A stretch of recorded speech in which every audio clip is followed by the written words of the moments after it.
Episode की starting में हम लोग देखते हैं कि एरन फाइनली सिटी ऑफ डेरिंगटन में पहुंच चुका होता है। वो जब सिटी में एंटर करता है तो वो देखता है कि वहां पे बहुत सारे स्वॉर्ड्समैन हैं और उसी के साथ साथ उसको वहां पर आनिया भी दिखती है और आनिया के साथ उसका एक साथी भी होता है। अब उतने में एरन और आनिया का जो साथी होता है वो लोग आपस में मिलते हैं और आनिया का साथी एरन से बोलता है कि ओ, तो तुम ही लोग वो हो जिनको आनिया ने देखा था। मुझे तुमसे मिलकर खुशी हुई। मेरा नाम है जॉर्ज। वो लोग भी इनको अपना इंट्रोडक्शन देते हैं, एरन और उसके साथी। और फिर उसके बाद जॉर्ज बोलता है कि मैं सच में देख पा रहा हूँ कि तुम सच में बहुत ज्यादा क्रेजी हो, जैसा कि आंडिया ने बताया था। और अब तभी जॉर्ज अचानक से एरन से बोलता है कि एरन पेरियारा, मैं जानता हूँ थोड़ा सा रूड है हमारी फर्स्ट मीटिंग के हिसाब से, पर क्या तुम मुझे एक बार अपनी स्वॉर्ड दिखा सकते हो?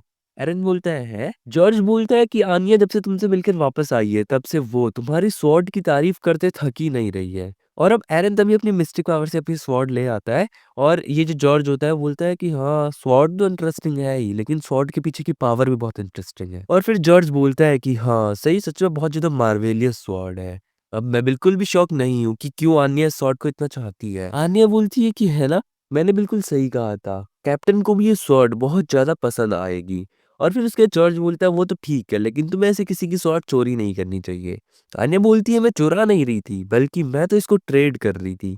और उनकी यही सारी बातें चल रही होती है। और फिर उसके बाद जॉर्ज वहां पे बोलता है कि अब मैं आप लोगों से माफी मांगना चाहूंगा अगर हमने आपको डिस्टर्ब किया, अब हम यहाँ से चलते हैं। और अब उनके जाने के बाद एरन रूरू को बोलता है कि वो आदमी मुझे बहुत स्ट्रांग लग रहा था, है ना रूरू? और फिर उसके बाद वो ऑर्क से बोलता है कि मैं अब बहुत ज्यादा क्यूरियस हूँ कि जिस कैप्टन के बारे में ये लोग बात कर रहे थे, आखिर वो बंदा कितना ज्यादा अमेजिंग होगा कि उसके पास इतने दो स्ट्रॉन्ग सबॉर्डिनेट्स हैं। हम लोग वहाँ पे कुछ लोगों को दे जो कि कुछ तो देखकर बहुत ज्यादा हैरान हो रहे होते हैं और वो बोल रहे होते हैं कि वो लोग सच में आ गए। और हम देखते हैं कि यहाँ पे दो नाइट्स आए होते हैं जो जिनको कि ट्विन नाइट्स के नाम से जाना होता है और इनका नाम होता है चार्लेट और विक्टर। एरन बोलता है ऑर्क से कि क्या ये लोग फेमस हैं? ऑर्क बोलता है हाँ, ये बहुत ज्यादा फेमस डुओ है। मैंने सुना है कि ये इवन एक मास्टर को भी हरा सकते हैं अगर ये लोग साथ में बैटल करते हैं। और एरन से बोलता है कि एरन, कंपटीशन बिल्कुल भी इजी नहीं होने वाला है, इसमें सच में बहुत ज्यादा डिफिकल्टी होगी। और फिर एरन बोलता है कि हाँ, मैं ये भी श्योर हूँ कि जॉर्ज भी उस कंपटीशन में जरूर पार्टिसिपेट करेगा, तो मुझे बहुत ज्यादा अच्छी अपॉर्चुनिटी लग रही है। मैं बहुत ज्यादा अच्छे से फाइट करूंगा और एकदम सीखने के इंटेंशन से फाइट करूंगा। अब उतने में और उसको बोलता है कि एरन, मैं तुम्हें एक एडवाइस देता हूँ, अगर तुम्हें इग्नोर करनी है तो कर सकते हो। ये तुम्हारे लिए बहुत ज्यादा इंपॉर्टेंट है एज अ स्वॉर्डमैन कि तुम स्ट्रॉन्ग अपोनेंट्स को फेस करो और उनकी स्वॉर्डमैनशिप को कंटेस्ट करो। लेकिन कभी भी अपने अपोनेंट को फेस करते समय अपने मन में लर्निंग का थॉट मत रखना। ऑल्दो तुम बहुत कुछ सीखोगे, लेकिन अगर तुम सिर्फ तुम्हारा इंटेंशन सीखना रहेगा तो तुम कभी ट्रू स्पिरिट ला ही नहीं पाओगे फाइट करने की। वो पास्ट का एक एग्जांपल देता है अयान वर्सेस कुन की फाइट का और बोलता है कि तुम्हें पता है कि कुन ने कभी भी अयान को जब चैलेंज किया था तो वो सीखने के पर्पस से नहीं बल्कि हराने के पर्पस से किया था। उसे जीतना था। और जब ये जीतने की स्पिरिट तुम्हारे अंदर होगी तभी तुम एक बैटल को अच्छे से कर पाओगे। अगर तुम भी एक स्वॉर्डमैन हो तो तुम्हें हमेशा अपने अंदर जीतने का रिजॉल्व रखना चाहिए, तभी कोई भी तुम्हारी फाइट एकदम सक्सेस हो पाएगी। जो सुनते ही एरन थोड़ा शॉक में पड़ जाता है और अचानक से फिर और उसको बोलता है कि सॉरी अगर मैंने थोड़ा ज्यादा बोल दिया हो। हेरन बोलता है नहीं कुंवर, तुमने कुछ भी ज्यादा नहीं बोला है। रेदर मुझे तुम्हें थैंक्स करना चाहिए। मुझे लगता है कि मुझे अभी वो पता चला है जो चीज मैं अभी तक मिस कर रहा था। और फिर एरन वहां से जाने लग जाता है और बोलता है कि अभी फिलहाल मैं इन में जा रहा हूँ, मुझे थोड़ी सी मेंटल ट्रेनिंग करनी है और तुम्हारी एडवाइस के बारे में सीखना है। तो इसलिए फिर एरन वहां से जाने लग जाता है। और अगले सीन में हम देखते हैं कि वो अपने रूम में बैठा हुआ होता है। वो अपने मन ही मन में कह रहा होता है कि आज से पहले मैंने कभी भी जीतने का डिजायर अपने अंदर नहीं रखा। चाहे जब मैं स्वॉर्डमैनशिप एकेडमी में था या अभी तक मेरे जो भी सर्कमस्टेंसेस रहे हैं, उसमें मैं हमेशा सीखने के पर्पज से करता रहा चीजें। मेरे जितने भी फ्रेंड्स थे, जुडिथ, इलिया, ब्रैट, ये सारे के सारे लोगों ने अपनी स्वॉर्ड उठाई ताकि वो अपने ओपोनेंट्स को सरपास कर सके। लेकिन मेरे साथ बिल्कुल अपोजिट था। मेरे अंदर एक ऐसा डिजायर था जो कि मुझे फाइट के लिए चैलेंज कर रहा था और शायद मुझे अब अपने अंदर वो डिजायर लाना ही पड़ेगा। मुझे ये सारी चीजें सीखनी ही पड़ेंगी। और फिर उसके बाद वो सीन वहीं पे ड्रॉप हो जाता है और अगले सीन में हम देखते हैं ऑर्क और रूरू को। और ऑर्क रूरू से बोल रहा होता है कि शायद मुझे एरन को ये सारी चीजें नहीं कहनी चाहिए थी, वो खुद से अपनी चीजें कर लेता।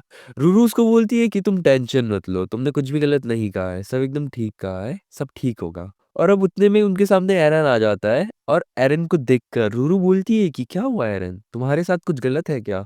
कुछ बदला हुआ लग रहा है। लेकिन जो कुछ भी है तुम अभी थोड़े से बेटर लग रहे हो। और जब ऑर्क एरन को देखता है तो उसको देखता है कि उसके अंदर का जो एम्बर होता है, वो जो स्पिरिट होती है, वो काफी ज्यादा और बढ़ चुकी होती है। और अब उसके बाद हम लोग देखते हैं कि वो सारे के सारे लोग डेरिंकू के ट्रेनिंग एरिना में पहुंच चुके होते हैं, जहाँ पे ये पूरी की पूरी बैटल होने वाली होती है। और वहां पे बहुत सारे स्वॉर्ड्समैन आए होते हैं, जैसे एक का नाम होता है क्रॉच जो कि डुअल ब्लेड यूज करता है। वहीं दूसरी तरफ एक रैंडल नाम का बंदा आया होता है जो कि सिंगल स्ट्राइक यूजर ऐसे करके कुछ नाम है इसका। और एरन को बोलता है कि मुझे यहाँ पे बहुत सारे आउटस्टैंडिंग कैंडिडेट्स दिख रहे हैं, तो पहली चीज तो तुम बिल्कुल भी टेंशन मत लेना, और दूसरी चीज चार्लेट और विक्टर भी अब इतनी आसानी से तो नहीं जीतने वाले हैं। अब उतने में ही एक बंदा बहुत चिल्ला के बोलता है कि फाइनली वो आ गया। और हम देखते हैं कि यहाँ पे वल्कनस आ चुका होता है, जिसके बारे में हमने लास्ट चैप्टर में बात करी थी, जिसने कि नंबरिंग स्वॉर्ड के लिए कंपटीशन आयोजित करवाया होता है। और हम देखते हैं उसके साथ साथ दो लोग और आते हैं जो कि होते हैं पाब्लो और ड्वेंसन, ये भी यही स्वॉर्ड मेकर होते हैं। और अब वो जो वल्कनस होता है वो सभी को बोलता है कि सभी को पता है कि मैं कौन हूँ, तो मैं बिल्कुल भी इंट्रोडक्शन में टाइम वेस्ट नहीं करूंगा, मैं सीधे स्ट्रेट पॉइंट पर आता हूँ। तुम सभी को पता है कि इस कंपटीशन का जो प्राइज है वो है स्वॉर्ड, मेरे हाथों की नंबरिंग स्वॉर्ड। और इस कंपटीशन की रूल बहुत ज्यादा सिंपल है। दो लोग जो कि आपस में कॉन्फिडेंट है वो यहाँ पे आएंगे और फाइट करेंगे, और एक जो हारता जाएगा उसकी जगह नया बंदा आता रहेगा, और ऐसे करके ये जो प्रोसेस है ये रिपीट होती रहेगी। और अब वो लोग सोच रहे होते हैं कि आखिर विनर कैसे डिसाइड होगा। वॉल्कनस बोलता है कि ये कंपटीशन विनर डिसाइड करने के लिए नहीं है, बल्कि एक ऐसे बंदे को ढूंढने के लिए है जिसके अंदर मुझे वो स्पार्क दिखे, वो इंस्पिरेशन दिखे, और उसको मैं अपनी 10th नंबरिंग शॉट दे सकूं। ये कंपटीशन तब तक चलता रहेगा जब तक मुझे वो बंदा नहीं मिल जाता। और पीछे जो दो लोग खड़े हैं वो भी यहाँ पे इस सेम पर्पस से आए हैं। और फिर उसके बाद वो कंपटीशन शुरुआत करने के लिए बोलता है, और हम देखते हैं कि स्टार्टिंग में ही विक्टर आ जाता है, जिसको स्टार्टिंग में दिखाया गया होता है, और उसके सामने आया होता है रैंडल। सभी लोग बोलते हैं कि ये दोनों ही काफी ज्यादा स्ट्रॉन्ग कैंडिडेट है, और रैंडल भी इससे विक्टर से कुछ कुछ बोलता है, और इनकी आपस में कुछ कुछ बातें चलती है फैटल से पहले। और एरन को बताता है कि विक्टर और चार्लेट बहुत ज्यादा रिस्पेक्टेड स्वॉर्डमैन हैं, बहुत सारे इन्होंने डिमोनॉइड सब्जुगेशन किए हैं, और ये बहुत बड़े मर्शनरीज को भी बचाए हैं। अब तभी रैंडल वेलकनस से बोलता है कि वेलकनस, मेरे पास एक क्वेश्चन है, क्या अपने ओपोनेंट को मारना अलाउड है? वेलकनस बोलता है कि हाँ, मुझे कोई दिक्कत नहीं है एज लॉन्ग एज तुम्हारा ओपोनेंट भी एग्री करता है। और जो चार्लेट विक्टर ये लोग, मतलब विक्टर होता है, ये बोलता है हाँ मुझे भी कोई दिक्कत नहीं है।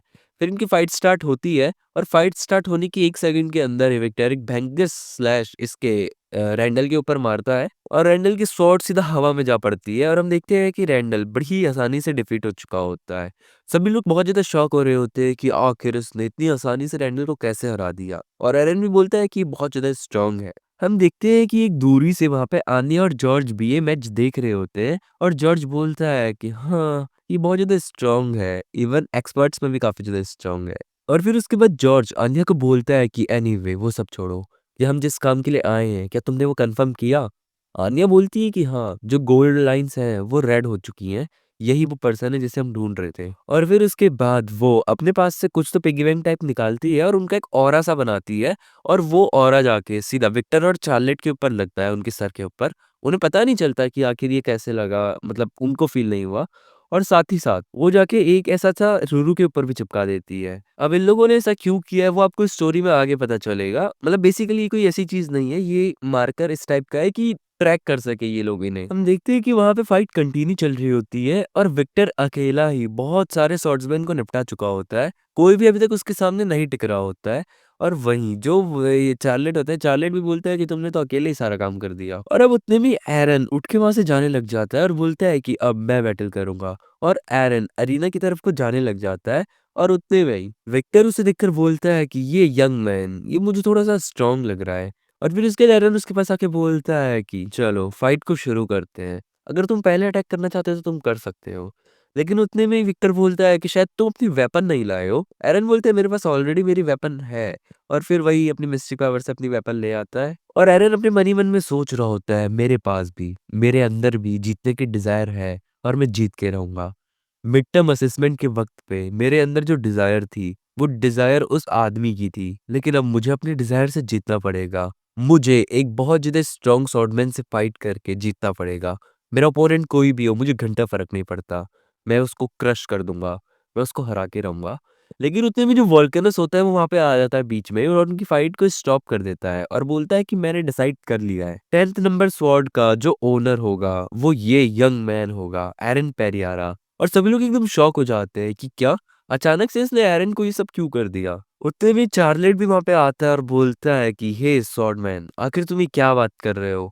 आखिर इसका क्या मतलब हुआ? वल्कनस बोलता है कि मैंने तुमसे स्टार्टिंग से ही कहा था कि ये कंपटीशन विनर डिसाइड करने के लिए नहीं है, बल्कि मुझे वो बंदा ढूंढना है जिसको मैं अपनी 10th नंबर स्वॉर्ड दे सकूं, और मुझे उसके अंदर से एक स्पार्क ऑफ इंस्पिरेशन दिखनी चाहिए। और जो पीछे से उसके दो चटर-पटर होते हैं, वो लोग भी बोलते हैं कि हाँ, बिल्कुल सही कहा। और फिर वोल्केनस बोलता है कि तो ठीक है, ये कॉम्पिटिशन यहीं पे डिसमिस होता है। आप सभी लोग यहाँ से जा सकते हैं। और फिर वो एरन को अपने पीछे-पीछे आने के लिए बोलता है। अभी जो चार्लेट और वोल्केनस होते हैं, ये एरन को बोलते हैं कि हमें ये तो पता था कि तुम कोई ऑर्डिनरी बच्चे नहीं हो, लेकिन हमने तुमसे इतना अच्छा एक्सपेक्ट नहीं किया था।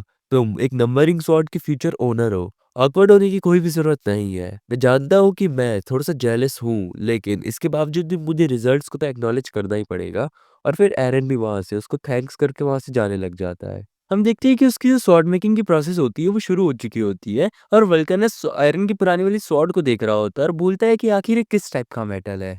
ऑल्दो ये अगर मिस्टिक आर्ट से बना भी है, उसके बावजूद भी ये बहुत ज़्यादा हार्ड है। और फिर उसके बाद एरन अपने मन ही मन में सोच रहा होता है कि क्या उन्होंने मुझे इसलिए चूज़ किया क्योंकि उन्होंने मेरे अंदर से उस आदमी की एनर्जी फ़ील करी? ऑर्क बोलता है कि हाँ, शायद हो भी सकता है, लेकिन इसको खुद को ज़्यादा परेशान मत करने दो। तुम बस इस प्रोसेस को देखो, वो तुम्हारी दिक्कत खुद ब खुद रिज़ॉल्व हो जाएगी। एक दिन तुम्हारे अंदर का जो एम्बर है, वो जो फायर है, वो बहुत ज़्यादा बढ़ जाएगी, देख लेना। अब उसके बाद रूरू ऑर्क को बोलती है कि हे कुँवर, उनसे बोलो कि मेरे लिए भी एक स्वॉर्ड बनाएँ।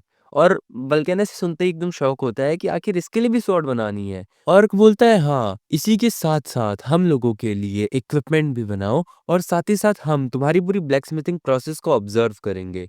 वल्कनस एकदम गुस्से में बोलता है कि ये तो कुछ ज़्यादा ही हो रहा है अब। ऑर्क उसको बोलता है वल्कनस को कि तुम भी तो एरन की स्किल्स को यूज़ कर रहे हो कहीं न कहीं अपनी स्वॉर्ड मेकिंग में। क्या वो भी तो ज़्यादा नहीं है? और फिर उसके बाद वल्कनस भी शांत हो जाता है, और फिर उसके बाद वो उसकी बात मान लेता है। और अब उसके बाद हम देखते हैं कि एरन के इक्विपमेंट तैयार हो जाते हैं, और रूरू की स्वॉर्ड और इक्विपमेंट दोनों ही तैयार हो जाते हैं। और फिर इसके बाद मतलब ये दोनों काफ़ी ज़्यादा अच्छे लग रहे होते हैं उसके ऊपर। और हमें बहुत देर के बाद का सीन दिखाया जाता है, जहाँ पे अभी भी इसकी स्वॉर्ड मेकिंग कंटिन्यू में होती है। वो देख रहा होता है कि कैसे आयरन को गर्म करके उसके ऊपर हथौड़ा मारा जा रहा होता है, उस एम्बर को और ज़्यादा बड़ा किया जा रहा होता है, और वो जो आयरन वाला स्टेक होता है उसको और ज़्यादा पिघला रहे होते हैं। और एरन अपने मन ही मन में भी यही सोच रहा होता है कि मुझे भी इसी तरह से अपनी एम्बर पर हैमर करने की ज़रूरत है। मुझे अपने अंदर के आयरन को हीट करना पड़ेगा, उस हीट को और ज़्यादा बढ़ाना पड़ेगा। और यही सब मतलब एरन के अंदर की बॉडी का सीन हमें दिखाया जाता है, और कैसे उसकी जो अंदर की स्पिरिट होती है वो और ज़्यादा बढ़ रही होती है। अब उसके बाद हम लोगों को दिखाया जाता है कि ऐसे ही करके 1 मंथ बीत जाता है, और एक दिन एरन से बोलता है कि तुम्हारी मेंटल ट्रेनिंग कैसी चल रही है? एरन बोलता है कि ऑल्दो अभी कोई सिग्निफिकेंट प्रोग्रेस नहीं हुई है, लेकिन इसके बावजूद भी अब मुझे बहुत ज़्यादा बेटर लगने लग गया है। ऐसा लगता है कि मैंने बहुत समय से किसी से फाइट नहीं करी है। और उसको बोलता है कि हम 1 महीने से इसी शहर में रुके हुए हैं, और यहाँ पे जितने भी स्वॉर्ड्समैन आए थे, वो नंबरिंग स्वॉर्ड की वजह से आए थे, तब उनके पास यहाँ रुकने का कोई भी रीज़न नहीं रहता है। तो इसलिए वो सब लोग यहाँ से चले गए। तुम अभी ज़्यादा डिसअपॉइंट मत हो, एक बार नंबरिंग स्वॉर्ड मिल जाने दो, उसके बाद हम लोग भी अपनी जर्नी कंटिन्यू कर लेंगे। अब उसके नेक्स्ट सीन में हम दिखाते हैं कि वो जब वल्कनस के पास पहुँचता है, तो वल्कनस उसको बोलता है कि मुझे माफ़ कर देना, लेकिन ऐसा लगेगा कि अभी भी मैं तुम्हारी नंबरिंग स्वॉर्ड बनाने में बहुत वक़्त लगाऊँगा। एरन और ऑर्क एकदम गुस्से में बोलते हैं कि आखिर हमें और कितना टाइम वेट करना पड़ेगा? अल्केमिस्ट बोलता है कि मुझे बस 1 साल दो। 1 साल के अंदर मैं तुम्हारे लिए सबसे ग्रेटेस्ट स्वॉर्ड बनाऊँगा।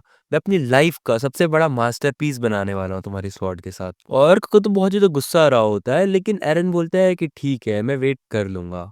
ऑर्क एरन के कान में बोल रहा होता है कि ये शायद हमें पागल बनाने का ट्राई कर रहा है।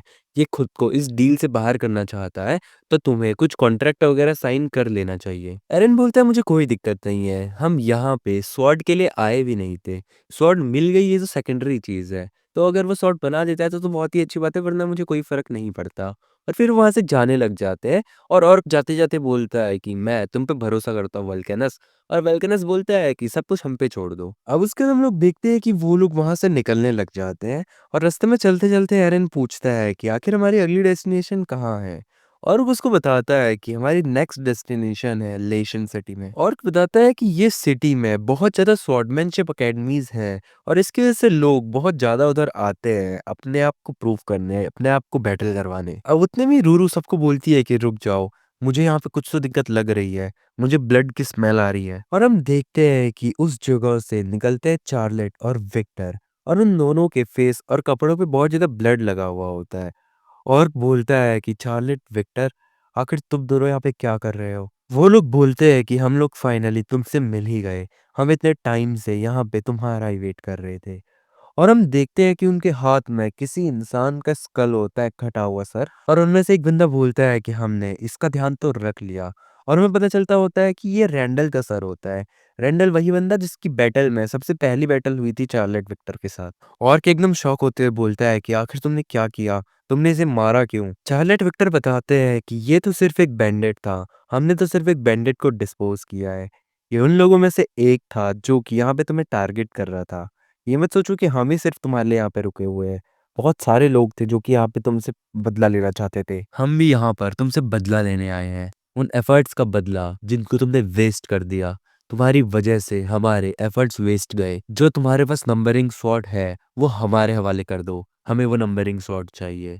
रूरू एकदम से चिल्लाते हुए बोलती है कि वो अभी तक कंप्लीट नहीं हुई है, तो हमारे पास भी नंबरिंग स्वॉर्ड नहीं है। वो लोग बोलते हैं कि झूठ बोलना बंद करो। हमें पता है कि तुमने अपनी मिस्टिक आर्ट से अपनी स्वॉर्ड को छुपा रखा है। ऑर्क बोलता है कि क्या तुम लोग को सीरियसली लगता है कि सिर्फ एक स्वॉर्ड की वजह से तुम अपने जीवन को बर्बाद कर दोगे? तुम डेरिंको में क्रिमिनल्स बन जाओगे और इसी के साथ साथ तुम्हें कॉन्टिनेंट से भी निकाल दिया जाएगा। लेकिन वो लोग बोलते हैं कि तुम हमारे लिए कंसर्न मत करो। कोई हमारे ऊपर सस्पेक्ट भी नहीं करेगा। हमारी बहुत अच्छी खासी रेपुटेशन है यहाँ। हम तो सीधा सीधा ये कहानी बना देंगे कि एक यंग नाइट जो कि यहाँ पे बहुत सारे बैंडेड से असॉल्ट हो रहा था, उसकी स्वॉर्ड को एम कर रहे थे लोग। विक्टर और चार्लेट जो कि वहीं से जा रहे थे, उसने उनकी हेल्प करी, लेकिन वो लोग उसे बचा नहीं पाए। अब तभी एरन एकदम से बोलता है कि मैं तुम लोगों से एक चीज पूछना चाहता हूँ। जब मैं डेरिंको में स्टे कर रहा था तो मैंने बहुत सारे लोगों से तुम लोगों के बारे में सुना, और मैंने ये सुना कि तुम एकदम जेंटल लोग हो। तुमने बहुत सारे स्वॉर्ड्समैन से रिस्पेक्ट अर्न करी है।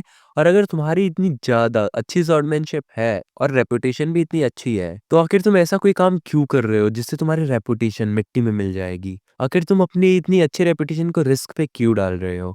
अगर तुम मुझे कोई अच्छा आंसर नहीं देते हो तो शायद तुम मुझे मारने के बावजूद भी कभी वो नंबरिंग स्वॉर्ड नहीं पा पाओगे। उनमें से एक बंदा बोलता है कि ये हम सब इसलिए कर रहे हैं क्योंकि नंबरिंग स्वॉर्ड सबसे ज्यादा इंपॉर्टेंट है इन किसी भी चीजों में से। एरन बोलता है कि लेकिन नहीं, वो सिर्फ एक स्वॉर्ड है। क्या तुम ऐसा कह रहे हो कि एक स्वॉर्ड जो कि नंबर में थोड़ी सी अच्छी है वो इन सबको आउटलुक कर दे? उनमें से एक बंदा बोलता है कि तुम नंबरिंग स्वॉर्ड के बारे में कुछ भी नहीं जानते हो। नंबरिंग स्वॉर्ड सिर्फ एक स्वॉर्ड नहीं है। बोलता है कि 30 साल हो गए जब से हम एक एक्सपर्ट वाली स्टेज में आ चुके हैं, और 20 साल से हम लोग अपने लिमिट में आ चुके हैं। उसके बाद से हम लोग उससे ऊपर उठ ही नहीं पाए क्योंकि वो हमारा मैक्स था। हमने वो सब कुछ किया जिससे हम एक मास्टर वाले फेज को ओवरकम कर सकें। हमने अपनी एंटायर लाइफ इस चीज में डेडिकेट कर दी, लेकिन इतना सब करने के बाद भी हम उसे ओवरकम नहीं कर पाए। और इवन इस मोमेंट पर भी हम उसी चीज में ट्रैप्ड हो गए हैं। ये सिर्फ हमारा ही किस्सा नहीं है। काउंटलेस बहुत सारे स्ट्रगलिंग स्वॉर्ड्समैन हैं जो कि अपने फाइनल हर्डल को ओवरकम नहीं कर पाते हैं, जिनकी पूरी लाइफ इस चीज में लग जाती है। वो अपनी पूरी लाइफ इसको ओवरकम करने में बिता देते हैं, लेकिन उसके बावजूद भी उनको उनका फाइनल रिजल्ट नहीं मिल पाता है। उनके कंधों पे जो वेट होता है, जो पेन होता है, जो सफरिंग होती है, तुम उस फीलिंग को कभी भी नहीं समझ सकते हो क्योंकि तुमने कभी वैसा फील किया ही नहीं है। और इतना कहते कहते उनमें से एक बंदा एरन के ऊपर अटैक करने के लिए आगे को बढ़ने लग जाता है, और हम देखते हैं कि उसके अंदर से एरन को डिमोनिक एनर्जी फील हो रही होती है। और उतने में जो एरन होता है वो भी अपनी स्वॉर्ड निकाल लेता है, और एरन के अंदर भी हमें उस मैन की स्पिरिट फील हो रही होती है। और उतने में हम देखते हैं कि वहां पे जॉर्ज और आनिया आ चुके होते हैं, और जॉर्ज बोलता है कि हमने उन्हें ढूंढ लिया, और वो आनिया को कुछ तो करने के लिए बोलता है। और आनिया अचानक से अपना पिगी बैंक तोड़ती है और वहां पे एक पोर्टल सा ओपन हो जाता है, और सभी लोग पोर्टल देखकर एकदम शॉक हो जाते हैं, और वो पोर्टल से बहुत भयंकर वाली एनर्जी निकल रही होती है। फिर अचानक से कोई तो उस पोर्टल से बाहर आता है जिसे देखकर वो सभी लोग बहुत ज्यादा शॉक हो जाते हैं। और बोलता है कि ये होली किंगडम की ब्लैक नाइट ऑर्डर की कैप्टन है। और हम देखते हैं कि उस पोर्टल से जो बाहर निकलती है वो होती है इग्निट, और सभी लोग उसे देखकर बहुत ज्यादा शॉक हो जाते हैं। ये वही इग्निट है जिसके बारे में हमने इलिया से सुना था, इलिया के भाई को जिसने हराया था। एरन भी इग्निट को देखकर यही सोच रहा होता है कि इलिया ने उसे इसके बारे में बताया था। अब जो इलिया होती है वो वहां पे चार्लेट और विक्टर को देखती है, और चार्लेट और विक्टर भी उसे देखते हैं, और इग्निट उन्हें देखकर बोलती है कि ऐसा लगता है कि तुम लोगों ने अपनी लाइन क्रॉस कर ली है। और वो जो चार्लेट विक्टर होते हैं वो बोलते हैं कि आखिर तुम यहाँ पे ऐसे क्यों आई हो? इग्निट बोलती है कि मैं तुम्हें एक चांस देती हूँ। मैं आशा करती हूँ कि तुम्हारे पास कुछ तो बचा होगा। तुम्हें जो बोलना है वो बोल लो। चार्लेट विक्टर गुस्से में बोलते हैं कि क्या तुम अब हमारे रास्ते में आओगी? गलती भी मत कर देना। लेकिन जो इग्निट होती है वो बोलती है कि तुम्हें मैं फिर से कह रही हूँ, अगर तुम्हें कुछ लास्ट कहने की इच्छा है तो कह दो। ये मेरी लास्ट दया समझना तुम्हारे ऊपर, वरना उसके बाद मैं तुम्हें मार डालूंगी। और हम देखते हैं कि इग्निट के ऊपर से एक बहुत ही भयंकर लेवल का ऑरा निकल रहा होता है और जो चार्लेट और विक्टर होते हैं वो उसे कोई भी आंसर नहीं देते हैं और वो उसके ऊपर अटैक करने के लिए आगे बढ़ ही रहे होते हैं। उतने में इग्निट बोलती है कि तुम लोगों ने मुझे डिसअपॉइंट किया। ऐसा लगता है कि तुम लोगों को बहुत ज्यादा पैथेटिक डेथ चाहिए। और हम देखते हैं कि उतने में इग्निट एक अटैक उन दोनों के ऊपर लॉन्च कर देती है और एक स्लैश में ही हम लोग देखते हैं कि चार्लेट और विक्टर दोनों का काम तमाम हो जाता है। वो सबसे पहले चार्लेट को निपटाती है और फिर उसके बाद विक्टर बचा हुआ होता है जो कि उसके ऊपर अटैक करने के लिए आगे बढ़ता है और इग्निट बोलती है कि ये किसी स्वॉर्डमैन के लिए सबसे ज्यादा दयनीय डेथ होगी। और फिर इसके बाद वो विक्टर को भी मार डालती है। हम देखते हैं कि इग्निट को सेकंड्स भी नहीं लगे होते हैं और उसने उनको एकदम स्लैश कर दिया होता है और दोनों के दोनों मर चुके होते हैं। और इग्निट बोलती है कि आखिर एक ह्यूमन की अपीयरेंस इतनी गंदी तो नहीं हो सकती। और अपने मन ही मन में बोल रहा होता है कि इवन ये एक स्वॉर्ड मास्टर भी होगी अगर, तो उसके बावजूद भी मैं नहीं बिलीव कर सकता कि उसने इन दो एक्सपर्ट्स को इतनी मर्सीलेस डेथ दी है। इसकी स्ट्रेंथ सच में बहुत ज्यादा भयंकर है। और अब उतने में हम देखते हैं कि जो आन्या होती है वो दौड़ते हुए इग्निट के पास आती है और बोलती है कि कैप्टन कैप्टन ये रही आपकी स्वॉर्ड, मैंने आपकी स्वॉर्ड को एकदम साफ कर दिया है। और फिर उसके बाद वो उसके शूज भी साफ करने लग जाती है और बोलती है कि मैंने आपके शूज भी साफ कर दिए हैं। और फिर इग्निट उन दोनों को बोलती है कि तुम लोगों ने एक्सीलेंट काम किया है, जब हम वापस जाएंगे तो मैं तुम्हें कुछ रिवॉर्ड दूंगी। अब उन लोगों की आपस में तीनों की बात चल रही होती है। उतने में एरन इग्निट को बोलता है कि आखिर तुमने ये सब क्यों किया? आखिर तुम्हें कैसे कर सकती हो? इतनी बेकार तरीके से तुम किसी को कैसे मार सकती हो? मैं तुम्हें कोई टॉन्ट नहीं कर रहा हूँ, बल्कि मैं तुम्हें सिंपली ये चीज पूछ रहा हूँ क्योंकि मैं बहुत क्यूरियस हूँ कि आखिर तुम ये कैसे कर सकती हो? मर्डर, जो कि किसी ह्यूमन के लिए बहुत अनविलिंग होना चाहिए, तुम इतनी आसानी से बिना हेजिटेशन की ये चीज कैसे कर सकती हो? उतने में इग्निट एरन के पास आते हुए उसको बोलती है कि एरन पेरियारा। एरन बोलता है कि क्या तुम मुझे जानती हो? इग्निट उसको बोलती है कि एरन पेरियारा, आज से और अभी से मैं तुम्हें ब्लैक नाइट्स का एक मेंबर अपॉइंट करती हूँ, नाइट ऑर्डर जो कि आता है directly under the holy kingdom अर्विलियस। ऑर्क भी बोलता है कि क्या ये एरन को जानती है और जानने के साथ साथ आखिर ये एरन को अपने साथ क्यों रिक्रूट कर रही है? आखिर ये क्या चल रहा है? उतने में एरन इग्निट को बोलता है कि मैं तुम्हारे ऑफर को रिजेक्ट करता हूँ। इग्निट एरन को बोलती है कि आखिर तुमने इतनी जल्दी इस ऑफर को रिजेक्ट क्यों कर दिया? आखिर तुम्हें इस ऑफर में क्या पसंद नहीं आया? वो उसको बताने लग जाती है कि आखिर जो होली किंगडम है वो कितनी ज्यादा अच्छी प्लेस है, उसको कितना ज्यादा फायदा हो सकता है। और वो बोलती है कि इस हिसाब से तो तुमने ज्वाइन कर लेना चाहिए था। एरन उसको बोलता है कि मुझे माफ कर देना, लेकिन चाहे कुछ भी हो जाए मैं कभी भी तुम्हारे ऑर्डर के अंदर नहीं आऊंगा। और अब अचानक से जो इग्निट होती है वो कुछ तो अपनी पावर टाइप यूज करती है और इसको देखकर रूरू बोलती है कि तो सेम पावर है जो कि जॉर्ज ने भी यूज करी थी।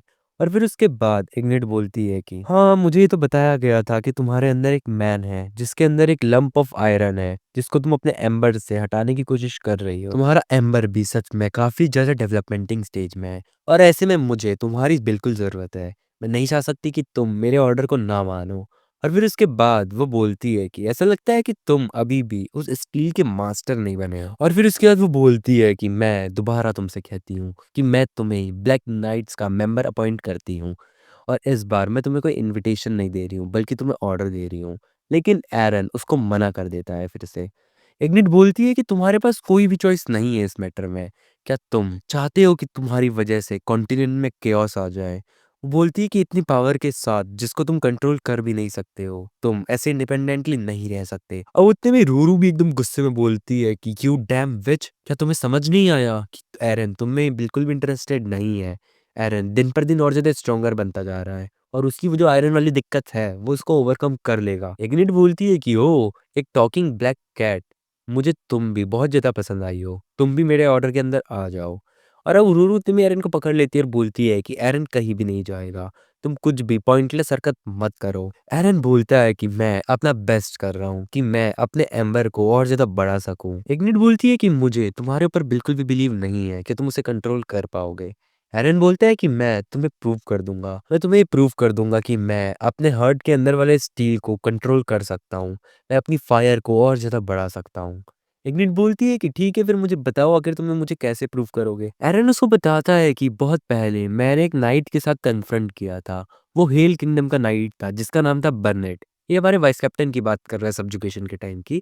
और एरन बोलता है कि उसके साथ जो मेरी फाइट हुई उसकी वजह से मेरे अंदर एक अलग ही स्पिरिट आ गई। मैंने उसे उस समय तो नोटिस नहीं किया था, लेकिन बाद में मुझे रियलाइज़ हुआ कि उस फाइटिंग की वजह से मेरे अंदर जो स्पिरिट आई, उसने मेरे हार्ट के उस आयरन के लंप को कंट्रोल करने में बहुत ज़्यादा हेल्प करी। और वो बोलता है कि अगर इग्निट भी मुझे same level of fighting spirit दिखाए, तो शायद मैं दिखा पाऊंगा कि मैं कैसे अपनी स्पिरिट के साथ स्वेप्ट अवे नहीं होता हूँ। इग्निट बोलती है कि ओह, तो इसका मतलब ये है कि तुम मेरे साथ डुएल करना चाहते हो। एरन बोलता है हाँ, मैं एरन पेरियारा 27 जनरेशन का ट्रेनी कैप्टन इग्निट होली किंगडम की उनसे डुएल की रिक्वेस्ट करता हूँ। और फिर उसके बाद हम लोग देखते हैं कि वो दोनों डुएल के लिए तैयार हो जाते हैं। रूर बोलती है कि एरन तुम ये कर सकते हो।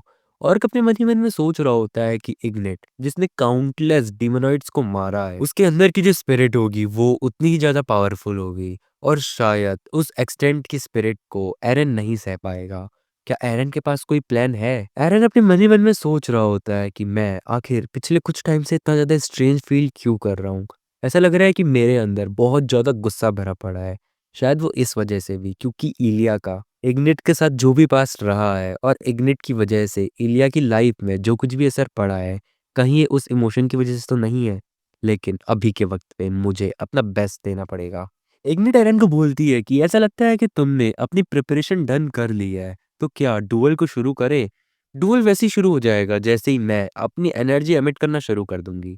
एरन भी उसको बोलता है अंडरस्टूड। और फिर उसके बाद हम देखते हैं कि इग्निट अपनी एनर्जी एमिट करना शुरू कर देती है और एरन भी साथ ही साथ अपनी स्पिरिट लाना शुरू कर देता है। इग्निट बोल रही होती है कि हाँ, मुझे पता था कि वो अपने अंदर की उस स्पिरिट को कंट्रोल नहीं कर पाएगा। लेकिन एरन अचानक से अपनी आंखें बंद कर लेता है और थोड़ा ऐसे मेडिटेशन टाइप करने लग जाता है और बोलता है कि मुझे अपने अंदर के इमोशन को फील करना पड़ेगा, मैं उसे फील कर सकता हूँ। उसके अंदर वही आयरन को सप्रेस करने वाला इमोशन आ रहा होता है। और वो बोलता है कि मैं जितना ज़्यादा एंग्रियर होता हूँ, उतना ही ज़्यादा मेरे हार्ट के अंदर का एम्बर ग्रो होता है। वो बोलता है कि इतने लार्ज अमाउंट ऑफ एम्बर के साथ-साथ मैं इसे चेंज कर सकता हूँ। और वो अंदर से वही वाला वो प्रोसेस सोच रहा होता है। और हम देखते हैं कि रियल लाइफ में वो अपनी जो स्पिरिट होती है उसको ओवरकम करने लग जाता है। और सभी लोग ये देखकर काफ़ी ज़्यादा शॉक हो रहे होते हैं कि एरन उस स्पिरिट को ओवरकम कर पा रहा है। और फिर एरन बोलता है कि मैं भी अब रेडी हो चुका हूँ। हम देखते हैं कि एरन और इग्निट की फाइट स्टार्ट हो जाती है और एरन इग्निट के ऊपर पहला अटैक करता है और इग्निट बड़ी आसानी से उसके अटैक से बच जाती है। एरन बोलता है कि ये तो काफ़ी ज़्यादा फास्ट है। और फिर एरन जैसे-जैसे उसके ऊपर अटैक कर रहा होता है, वैसे-वैसे इग्निट पीछे ज़्यादा और हो रही होती है। हम देखते हैं कि इग्निट ने अभी तक एक भी बार अपनी स्वॉर्ड यूज़ नहीं करी होती है। और अब अचानक से इग्निट एरन का एक अटैक रोकती है और काफ़ी तेज़ से एरन के ऊपर अटैक करती है। और हम देखते हैं कि एरन बहुत मतलब ऐसे मुश्किलों में आ जाता है। अब इग्निट एक और अटैक एरन के ऊपर करती है, जिसकी वजह से एरन का ऐसे थोड़ा बैलेंस लूज़ होने लग जाता है। और वो बोलता है कि मुझे अपने बैलेंस को रीगेन करना पड़ेगा। अचानक से इग्निट दोबारा उसके सामने आती है और बोलती है कि आखिर तुम डुएल के बीच में कहाँ को खो गए हो। और अब अचानक से एक फाइनल अटैक वो एरन के ऊपर करती है और हम देखते हैं कि एरन के हाथ से एकदम से स्वॉर्ड छूट गई होती है। और इग्निट बोलती है कि क्या ये ओवर हो चुका है। लेकिन अचानक से एरन दोबारा अपनी स्वॉर्ड ग्रैब कर लेता है और इग्निट के ऊपर अटैक करने के लिए आगे बढ़ जाता है। इग्निट भी ये देखकर काफी ज्यादा खुश हुई होती है और बोलती है कि तुमने काफी अच्छा किया, लेकिन और ज्यादा नहीं। और एक बहुत तेज का पंच वो एरन को देती है, जिसकी वजह से एरन दोबारा से एकदम ऐसे पीछे चला जाता है। अब जब इग्निट ने एरन के ऊपर ही अटैक कर दिया होता है, फिर उसके बाद जॉर्ज इग्निट के पास आता है और बोलता है कि क्या तुम इसे अपने साथ ले जाने वाली हो? इग्निट बोलती है कि क्या तुम मुझे कोई लायर समझते हो? मैं कभी भी झूठ नहीं बोलती। एरन ने कहा था कि वो मुझे प्रूव कर देगा और उसने मुझे प्रूव कर दिया। और अब जैसा कि उसने कहा था कि उसे चांस चाहिए, तो मैं उसे वो चांस दूंगी। एरन सच में बहुत ज्यादा इंटरेस्टिंग है। उसने अपना पूरा ट्राई किया कि वो मेरे अगेंस्ट जीत पाए। उसने अपने पूरे के पूरे हार्ट का यूज किया। और फिर उसके बाद हम देखते हैं कि एरन मतलब एकदम बेहोश सा हो चुका होता है। और एरन की अब सीधा आंख खुलती है अपने इन में। वो देखता है कि जैसे ही वो उठता है तो वहां पे सभी लोग बैठे होते हैं और इग्निट भी उसी जगह पे बैठी होती है। इग्निट एरन को बोलती है कि मुझे लगता है कि क्योंकि अब तुम उठ चुके हो, तो हमें चीजों को यहाँ पे खत्म कर देना चाहिए। एरन बोलता है कि आखिर तुम क्या कहना चाहती हो? इग्निट उतने में एरन की शर्ट उठाती है और रूरू उसको एकदम गुस्से में बोलती है कि आखिर अब तुम ये क्या करने वाली हो। लेकिन इग्निट एरन को बोलती है कि ये अपनी बिल्ली को शांत कराओ, ये बहुत ज्यादा फालतू बोल रही है। और फिर इग्निट अपने हाथ से कुछ तो मैजिक टाइप एरन के पेट के पास ले जाती है और वो उसके सारे के सारे घावों को हील करने लग जाती है। इग्निट बोलती है कि अब तुम्हें मूवमेंट में कोई भी इशू नहीं आएंगे, मैंने मैजिक से सारी चीजें हील कर दी है। और फिर उसके बाद एरन एकदम से इग्निट से पूछता है कि आखिर तुम्हारा वे ऑफ स्वॉर्ड क्या है कैप्टन। और इग्निट एकदम खुश होती है और बोलती है कि तुमने बहुत अच्छा क्वेश्चन पूछा। तुमने कहा था ना कि तुम क्रोनो स्वॉर्डमैनशिप के ट्रेनी हो। हाँ, अब मुझे पता चला कि जो आयान था वो स्वॉर्ड मास्टर, वो भी मुझसे एकदम इसी टाइप के क्वेश्चन पूछा करता था। तुम्हें देखकर मुझे रियलाइज हो गया कि तुम उसी के स्टूडेंट हो। और फिर इग्निट उसे बताती है कि जो मेरा वे ऑफ स्वॉर्ड है वो है कि मुझे किंग बनना है। और उसको बोलता है कि क्या तुम कोई रिवॉल्यूशन करने वाली हो, कोई रिबिलियन करने वाली हो। इग्निट उसको बोलती है कि एकदम से कंक्लूजन्स पे जंप मत करो, मैं तुम्हें एक्सप्लेन करूंगी, लेकिन उससे पहले वो जो तुम्हारे बैग में पाउच है वो मुझे दो। और इसके पास वही पाउच होता है जिसमें वो डिमोनार्ड एनर्जी होती है जो कि हमें एक बैंडिट के नेकलेस से मिली हुई होती है। और इग्निट बोलती है कि ये जो डिमोनार्ड एनर्जी है ये एक स्पिरिटोमेंसर से आई है। और ये बहुत पहले 150-400 साल पहले डिमोनॉइड जब यहाँ पे आए थे तब से ये चीज आना शुरू हो चुकी है। वो बताती है कि आर्की डीमन जब से यहाँ पे आया है उसके बाद से ही यही चीजें बहुत ज्यादा इंस्टिगेट होने लग गई हैं। ऑल्दो ये जो एरा है यहाँ पे बिल्कुल भी वर्ल्ड में पीस नहीं है, लेकिन उसके बावजूद भी मुझे नहीं पता कि मैं क्या करूं। लेकिन मेरा गोल सिर्फ यही है कि मैं हर एक उस आदमी को बचाऊं जिसके पास कुछ भी सफरिंग हो। मैं किसी को भी सफरिंग में नहीं देखना चाहती। और ये डेमोनॉइड्स वाले जितने भी आर्टिफैक्ट्स हैं उनको मैं इस ह्यूमन वर्ल्ड से खत्म करना चाहती हूँ ताकि ह्यूमन वर्ल्ड में और ज्यादा पीस आ पाए, प्रोस्पेरिटी आ पाए। और वो बोलती है कि ये बहुत ज्यादा फन होगा अगर मैं अपने खुद के हाथों से एटलीस्ट एक ऐसी कंट्री बनाऊं जहाँ पे एकदम फ्रीडम होगी। यही सब मेरा प्लान है। ऑल्दो अभी मैंने थोड़ा थोड़ा स्टार्ट कर दिया है, लेकिन तुम्हें इसके बारे में कोई भी चिंता करने की जरूरत नहीं है। मेरे जो भी पर्पसेस हैं मैं उनको बहुत ज्यादा पीसफुली अचीव करूंगी। और फिर इग्निट वहां से जाते जाते एरन से बोलती है कि एरन पेरियारा, आखिर तुम किस चीज पर सबसे ज्यादा ट्रस्ट करते हो। मैं मैं अगर अपनी बात करूं तो मुझे खुद के अंदर बहुत ज्यादा कन्विक्शन है, क्योंकि मुझे पता है कि मैं अपने खुद के पाथ पर चल सकती हूँ। मुझे अपने ऊपर जरा सा भी डाउट नहीं है, पर मुझे पता है कि जो मैं सोच लेती हूँ वो मैं करके रहती हूँ। और फिर इसके बाद वो जाते जाते उससे बोलती है कि इस बार जो मैंने तुम्हें ऑफर दिया था, मैं अगली बार तुम्हें सेम ऑफर दूंगी जब हम दोबारा मिलेंगे, लेकिन वो ऑफर तुम्हारे अंदर का जो स्टील है उसको नहीं दूंगी बल्कि खुद एरन पेरियारा को दूंगी। मतलब इनडायरेक्टली यही कहना चाह रही है कि अपने अंदर की उस स्टील को खत्म कर लेना तब तक। और फिर उसके बाद इग्निट वहां से चली जाती है। और उसके बाद एरन सोच रहा होता है कि जब इग्निट ने विक्टर और चार्लेट को मारा था तो अब मुझे ऐसा फील हो रहा है कि वो बहुत ज्यादा राइटियस एक्ट था, क्योंकि उसके एक्शन में मुझे एक कन्विक्शन दिखा था। वो कन्विक्शन बहुत ज्यादा राइटियस था। बोलता है कि ऐसा लगता है कि उसके जो एक्शंस थे वो बहुत ज्यादा नेचुरल थे और वही एक्शन होने चाहिए थे। और मैं बेवकूफों की तरह इग्निट को गलत समझता था, उसके ऊपर गुस्सा था, लेकिन मुझे भी उसकी तरह एनवियस होना पड़ेगा। अब उसके बाद हम लोग देखते हैं अगले सीन में कि एरन और उसकी टीम ने अपनी नई जर्नी स्टार्ट कर दी होती है और वो लोग अपनी नई जर्नी के लिए निकल चुके होते हैं। एरन रास्ते में अपने मन ही मन में सोच रहा होता है कि अभी तक मेरे अंदर उतना कुछ ज्यादा चेंज नहीं आया है और जो मेरे अंदर का एम्बर है वो भी उतना स्ट्रांग नहीं है, लेकिन उसके बावजूद भी मैं रुकूंगा नहीं और मैं और ज्यादा मेहनत करूंगा। और यही सब सोचते सोचते वो लोग डिनर के लिए एक जगह पे रुक जाते हैं और सबको बुलाता है कि आ जाओ अब हमारे डिनर का टाइम है। और एरन बोलता है कि ओह तो ऑलरेडी शाम हो चुकी है। ऑर्क बोलता है कि ओह तो तुम अपनी मेंटल ट्रेनिंग के बीच में थे, तुम सच में बहुत ज्यादा हार्ड वर्क कर रहे हो, क्या अभी तक कोई प्रोसेस है, सॉरी मतलब प्रोग्रेस है। एरन बोलता है कि मुझे अभी तक उतनी कुछ खास प्रोग्रेस तो नहीं दिखी, लेकिन ये ठीक है, धीरे धीरे मुझे रिजल्ट्स देखने को मिलेंगे।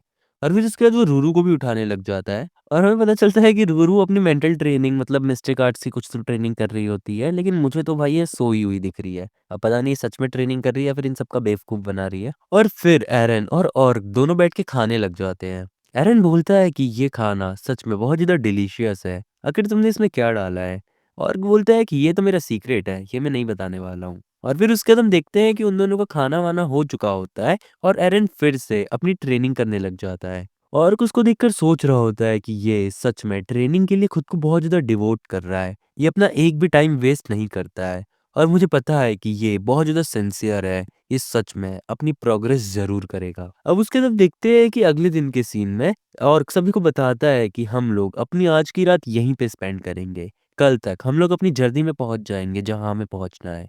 अब उसके बाद वो लोग किसी तो होटल वगैरह में आके बैठे हुए होते हैं और एरन को अपने पीछे किसी की आवाज़ आती है कि मुझे ये व्हिस्की की बॉटल पास करवाओ। एरन जैसे ही इस आवाज़ को सुनता है तो उसको वो आवाज़ बहुत ऐसे पहचानी सी लगती है। एरन जैसे ही पीछे मुड़ के देखता है तो वो देखता है कि वहाँ पे बैठी होती है जूडिथ और जूडिथ लियोड को डाँट रही होती है कि आखिर तुम ढंग से क्यों नहीं खा रहे हो? और फिर जूडिथ वहाँ से उठने लग जाती है लियोड से कुछ बोलते हुए और उतने में ही वो बोलती है कि रुको मैंने ये क्या देखा? और उस देखती है कि उसके पीछे एरन होता है।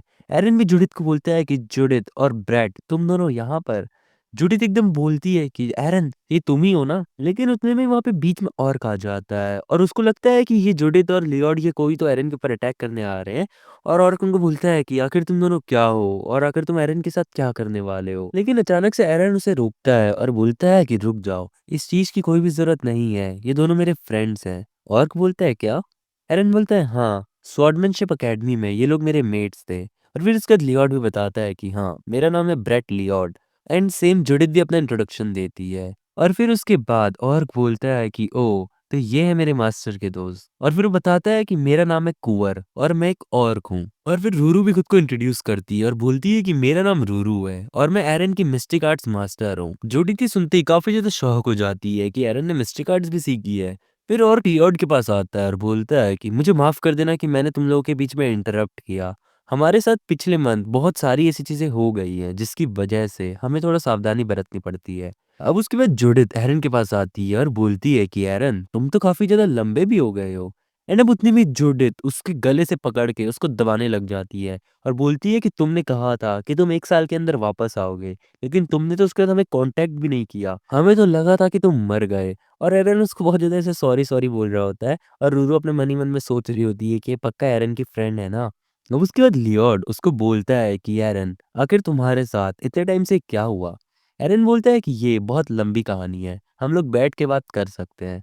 लेकिन उतने में जूडिथ बोलती है कि कहानियाँ बाद में सुनेंगे, लेकिन अभी के लिए जो सबसे इम्पोर्टेंट चीज़ है, क्या तुम्हें नहीं लगता कि हम लोगों को आपस में मैच करना चाहिए? एरन भी उससे राज़ी हो जाता है और बोलता है कि हाँ, ज़रूर, काफ़ी टाइम से हम लोगों ने बैटल नहीं करी।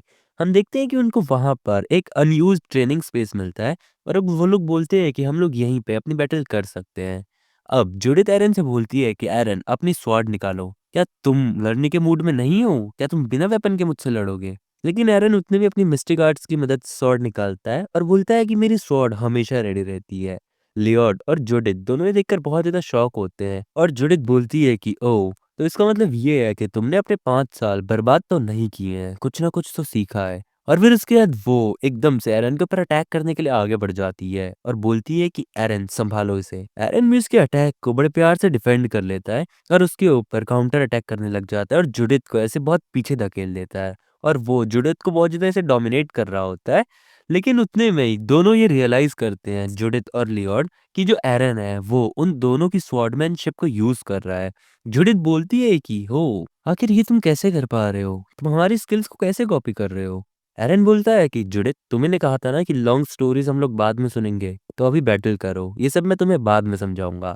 अब उतने में लियोड आगे बढ़ता है और बोलता है कि अब मैं और ज्यादा नहीं देख सकता हूँ, मुझसे मैच करो एरन। और फिर वो तीनों बोलते हैं कि तो हम तीनों अब एक दूसरे को फेस करेंगे और ऐसे कहते कहते वो तीनों आपस में बैटल करना शुरू कर देते हैं। हम देखते हैं कि उन तीनों की बैटल काफी तगड़े तरीके से चल रही होती है और तीनों ही एक दूसरे के ऊपर डोमिनेट कर रहे होते हैं। लियोड एरन को बोलता है कि मेरे पास काफी ज्यादा मिक्स्ड फीलिंग्स है, क्या तुमने उसी समय से ये चीजें सीख ली एक बार देखने के बाद? एरन बोलता है कि मैंने तुमसे कहा ना कि मैं तुम्हें ये चीजें बाद में समझाऊंगा, मेरे पास इसका अच्छा खासा एक्सप्लेनेशन है। और फिर उसके बाद जूडिथ भी बीच में इनमें अटैक में कूद जाती है और ऐसे ही तीनों के तीनों बैटल कर रहे होते हैं, कभी कोई किसी को मार रहा होता है, कभी कोई किसी को मार रहा होता है। ऑर्क और रूरू दोनों दूर से इस बैटल को देख रहे होते हैं और बोल रहे होते हैं कि ये तीनों सच में बहुत ज्यादा क्रेजी कर रहे हैं। इनको देखकर ऐसा लग रहा है कि ये लोग बैटल करने से ज्यादा बैटल को एंजॉय कर रहे हैं। और फिर उसके बाद जुडिथ बोलती है कि एरन तुम सच में बहुत ज़्यादा बेटर हो गए हो, जितना मैंने एक्सपेक्ट भी नहीं किया था। और एरन भी बोलता है कि हाँ, तुम लोग भी फार स्ट्रॉन्गर हो चुके हो। और अब लियोड एकदम से रुकते हुए बोलता है कि ये बैटल कभी भी खत्म नहीं होगी, तो अभी के लिए इसको यहीं पे खत्म कर देते हैं। जुडिथ बोलती है कि ये तुमने क्या किया, कितना ज़्यादा मज़ा आ रहा था। और अब जुडिथ बोलती है कि एरन तो एक बार मुझे लास्ट में अपना वो फाइनल असेसमेंट वाला वर्टिकल स्लैश दिखा दो। 5 साल हो गए हैं, मैंने तुम्हारे इस अटैक को नहीं देखा है। और एरन आंख झपकते ही उस वर्टिकल स्लैश को परफॉर्म कर देता है, और इस बार वो और ज्यादा पावरफुल हो चुका होता है। और जूडिथ और लियोट दोनों बोलते हैं कि ये तो और ज्यादा फास्टर और रिफाइंड हो गया है। और जूडिथ बोलती है कि हाँ, ये सच में बहुत क्रेजी वाली प्रैक्टिस कर रहा होगा जरूर। और फिर उसके बाद एरन बोलता है कि एक्चुअली बहुत लंबे टाइम से मैंने वर्टिकल स्लैश को परफॉर्म नहीं किया था। अब उसके बाद वो लोग आपस में बात करते-करते जाने लग जाते हैं, और एरन उनको अपनी स्टोरी सुनाने लग जाता है। लियोट बोलता है कि क्या तुम स्वॉर्डमैनशिप अकेडमी वापस गए थे? एरन बोलता है हाँ, मैंने हेडमास्टर और लेंस से सुना कि तुम लोग वहां से चले गए हो। अब वहीं हम देखते हैं कि रूरू और जुडिथ भी आपस में बात कर रहे होते हैं। और रूरू जुडिथ से बोलती है कि मैंने जब तुम्हारी फाइट देखी तो मुझे तुम बहुत ज्यादा स्ट्रोंगर लगी। जुडिथ उसको बोलती है कि थैंक यू तुम्हारे कॉम्प्लीमेंट के लिए। और फिर रूरू अपने पास से एक रूबी निकालते हुए उसे देती है और बोलती है कि ये मैं तुम्हें गिफ्ट देना चाहती हूँ। जूडी थोड़ा ऐसे शर्माते हुए बोलती है कि नहीं नहीं ठीक है, लेकिन रूरू जबरदस्ती करके उसको देने लग जाती है। अब लियोट जूडिथ से बोलता है कि क्या हुआ, तुम आखिर गिफ्ट को मना क्यों कर रही हो, तुम तो कभी किसी गिफ्ट को मना नहीं करती। जूडिथ इसे बहुत धीमी धीमी साउंड में बोलती है कि black cat sign of misfortune होती है, क्या हो अगर मैं कर्स हो जाऊं तो। और रूरू एकदम ऐसे दुखी सी हो जाती है और बोलती है कि मैं तुम्हें सुन सकती हूँ। जूडी रूरू को बोलती है कि नहीं नहीं रूरू, तुम मेरी बात को गलत मत समझना, लेकिन मतलब ऐसे ही थोड़ी ऐसी मजाक मस्ती चल रही होती है। और फाइनली रात हो चुकी होती है और हम लोग देखते हैं कि वो लोग एक इन में रुके हुए होते हैं। और जो जुडिथ होती है वो एरन को बोलती है कि क्या रूरू और कूवर यहाँ पे नहीं आ रहे हैं। एरन बोलता है कि नहीं, वो लोग चाहते हैं कि हम लोग इतने टाइम बाद मिले हैं तो हम लोग को कुछ अकेले टाइम मिले। लियोट बोलता है कि ओ तब तो वो लोग काफी ज्यादा अच्छे लोग हैं। और फिर उसके बाद जूडिथ एरन को बोलती है कि तो एरन, अब तुम अपनी पूरी कहानी हमें बता सकते हो। एरन बोलता है कि तो मुझे कहाँ से शुरू करना चाहिए।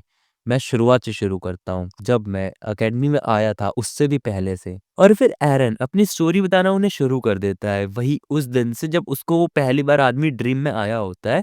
और ऐसे करते करते एरन ने पूरी कहानी बता दी होती है, और लास्ट में एरन बोल रहा होता है कि तो मैंने अभी हेडमास्टर की एडवाइस ली और उन्होंने मुझे कहा कि मुझे इस जर्नी में जाना चाहिए। अब जूडिथ एरन को बोलती है कि तुमने सच में बहुत ज्यादा सफर किया है।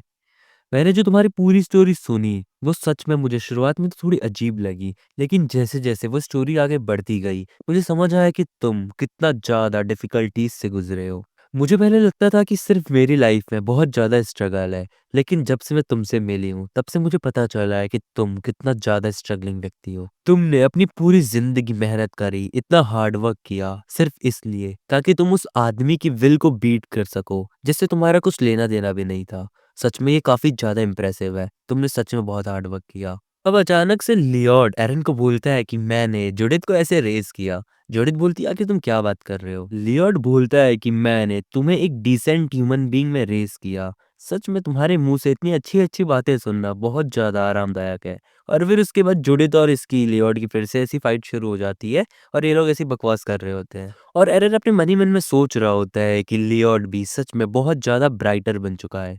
अब उसके बाद लियोट एरन को बोलता है कि एरन, तुम भी एक पर्सनल जर्नी में हो तो क्यों ना हम लोग अब साथ में ट्रैवल करें।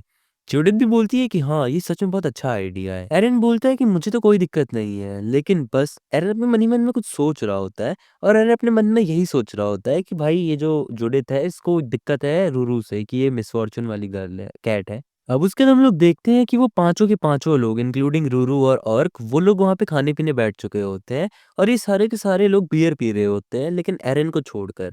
और अब उसके बाद ये सारे लोग पी के थोड़ा इस नशे में जा चुके होते हैं, और उसके बाद जो जुडिथ होती है वो रूरू को बहुत ज़्यादा सॉरी बोलने लग जाती है। और बोलती है कि मुझे माफ़ कर देना रूरू, आगे से मैं तुम्हें कभी भी मिस फॉर्चून वाली कैट नहीं बोलूंगी। और रूरू उसको बोलती है कि ठीक है भाई, अब मुझे जाने दे। रूरू एरन को बोलती है कि एरन मुझे इससे छुड़ाओ, ये सच में बहुत ज़्यादा स्ट्रांग है, मैं इससे खुद को नहीं बचा पा रही हूँ।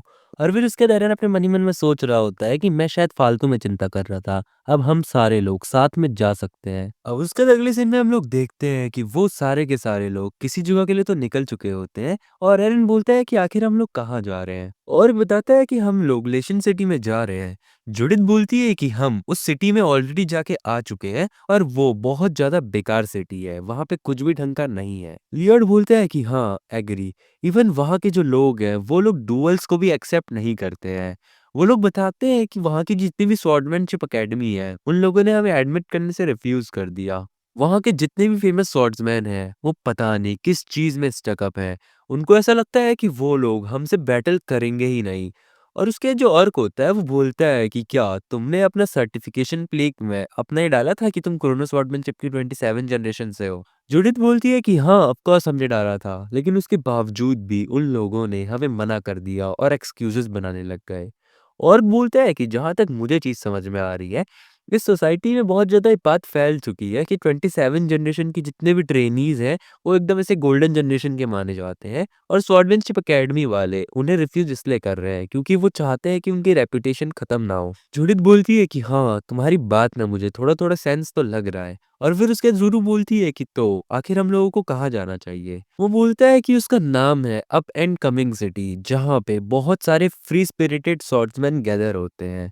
और वो बोलते हैं कि हाँ, ये तो अच्छी जगह है, तो चलो फिर हम लोग वहीं चलते हैं। और हम लोग देखते हैं कि 1 हफ्ते बाद वो लोग वहाँ पे आ चुके होते हैं और अभी फ़िलहाल ये लोग अपना खाना-पीना खा रहे होते हैं। और लियोट बोलता है कि कुँवर, तुम तो सच में बहुत अच्छा खाना बनाते हो। और फिर उसके बाद जूडिथ एरन से बोलती है कि एरन, तुम्हारा क्या ख़्याल है कि खाने के बाद हमें फ़ाइट करनी चाहिए? और फिर उसके बाद एरन बोलता है कि हाँ, ठीक है, मुझे कोई दिक्कत नहीं है। और अब ये लोग फ़ाइट के लिए शुरू हो जाते हैं और जूडिथ बोलती है कि चलो फिर शुरू करो। हम लोग देखते हैं कि इस बार जुडिथ एक स्किल यूज़ कर रही होती है जिसका नाम होता है ऑरा। और ऑरा को रुरु भी ये देखकर काफ़ी ज़्यादा शॉक हो जाते हैं और लियोट बोलता है कि ये अभी बहुत लिटिल अमाउंट ऑफ ऑरा को ही एमिट कर पा रही है क्योंकि ये अभी ढंग से उसको सीखी भी नहीं है। लेकिन अभी भी इसको जिस अमाउंट का ऑरा आता है वो भी ओपोनेंट को सबक सिखाने के लिए काफ़ी है। और फिर उसके बाद हम देखते हैं कि लियोट बोलता है कि जिस दिन हम एरन से फाइट कर रहे थे, उस दिन मैंने रियलाइज़ किया कि एरन ऑलरेडी ऑरा यूज़ करना जानता है और इवन वो उसको मास्टर और इसको कंट्रोल करना भी जानता है। हम लोग देखते हैं कि इस बार जुडिथ ने एरन को बैटल में हरा दिया होता है और वो बोलती है कि मैं तुम्हारे अगेंस्ट 9 टाइम्स जीत चुकी हूँ और 1 बार हारी हूँ। इसका मतलब मेरा 90% का विन रेट है। एरन अपने मन ही मन में सोचता है कि कुछ एक्सटेंड तक मैंने यही एक्सपेक्ट किया था कि मैं यहाँ पे थोड़ा वीक हूँ। सच में जुडिथ को बैटल में हराना बहुत ज़्यादा मुश्किल है। अब उसके बाद लियोट बीच में आता है और बोलता है कि अब तुम लोग फाइटिंग छोड़ो, ये जो स्वॉर्ड वाली फाइटिंग है, और अब माउथ से फाइट करना शुरू करो। एरन को समझ नहीं आ रहा होता है कि आखिर लियोट ये क्या बोल रहा है। और अब उसके बाद हम लोग देखते हैं कि लियोट और जूडिथ आपस में बात करने लग जाते हैं कि उस दिन इस बैटल में तुमने ऐसा किया था। फिर जूडिथ भी उसको बोलती है कि तुमने भी ऐसा किया था, तुम्हारा पैटर्न ऐसा था। और ऐसे वैसे करके ये लोग माउथ फाइट कर रहे होते हैं।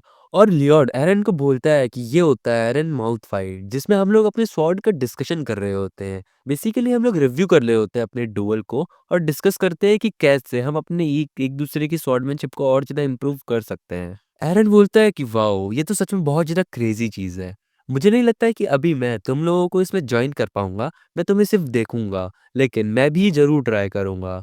और फिर वो अपने मन ही मन में सोच रहा होता है कि अमेजिंग, ये एक बहुत बड़ा रीज़न है कि क्यों ये लोग इतने ज़्यादा स्ट्रांग हैं। मुझे भी इसकी तरह ये सब कुछ सीखना पड़ेगा और इनको जॉइन करना पड़ेगा। अब उसके बाद हम देखते हैं कि रात के टाइम पे वो लोग इन में रुके हुए होते हैं और एरन कहीं तो जाने लग जाता है और ऑर्क बोलता है कि तुम बिना खाना खाए कहाँ जा रहे हो? एरन बोलता है कि मैं ट्रेनिंग करने जा रहा हूँ, अब मैं तुम लोगों को सीधा सुबह मिलूंगा। और फिर उसके बाद जूडिथ भी वहां से ट्रेनिंग करने के लिए चली जाती है और फिर लियोट भी जाने लग जाता है। लियोट जाते जाते बोलता है कि जब भी एरन इस टाइप के कोई एक्सप्रेशन बना के जाता है तो वो बहुत अनबिलीवेबल ग्रोथ दिखाता है। और जूडिथ भी पीछे नहीं हटना चाहती है, इसलिए वो भी गई है। तो मैं भी टाइम वेस्ट नहीं करूंगा और ट्रेनिंग करूंगा। और एरन अपनी स्वॉर्ड स्विंग करते करते बोल रहा होता है कि मुझे अपनी स्वॉर्डमैनशिप के कोर आइडिया को ग्रास्प करना पड़ेगा। बोलता है कि वर्टिकल स्लैश स्वॉर्डमैनशिप वो उस आदमी की थी जो कि मेरे ड्रीम में था। और इसके अलावा मैंने बहुत सारी स्वॉर्डमैनशिप वहाँ क्रोनो अकेडमी में भी सीखी थी और यही 2 चीज़ें फाउंडेशन है मेरी स्वॉर्डमैनशिप स्किल की। इसके साथ-साथ मैं इन्हीं को अपना कोर बनाऊँगा। और बाकी जो जूडिथ और लियोट की जो मैंने स्किल सीखी है उनको तो मैं ऐड इसमें कर ही रहा हूँ। और बोलता है कि इसी के साथ मैं अपनी खुद की स्वॉर्डमैनशिप को और ज़्यादा परफेक्ट करूँगा। अब हम लोग देखते हैं कि अगले दिन इन लोगों की फिर से बैटल होती है और आज एरन ने जूडिथ और लियोट को हरा दिया होता है। और लियोट बोलता है कि ये सच में अभी बहुत ज़्यादा पावरफुल दोबारा हो गया है। जूडिथ भी बोलती है कि ये फिर से इतना ज़्यादा स्ट्रॉन्ग कैसे हो गया या फिर कैसी ट्रेनिंग करता है। ऑर्क भी एरन को देखकर बोल रहा होता है कि एरन, तुम सच में बहुत ज़्यादा अमेजिंग हो। तुमने जूडिथ और अपने बीच के गैप को काफ़ी जल्दी शॉर्ट कर लिया।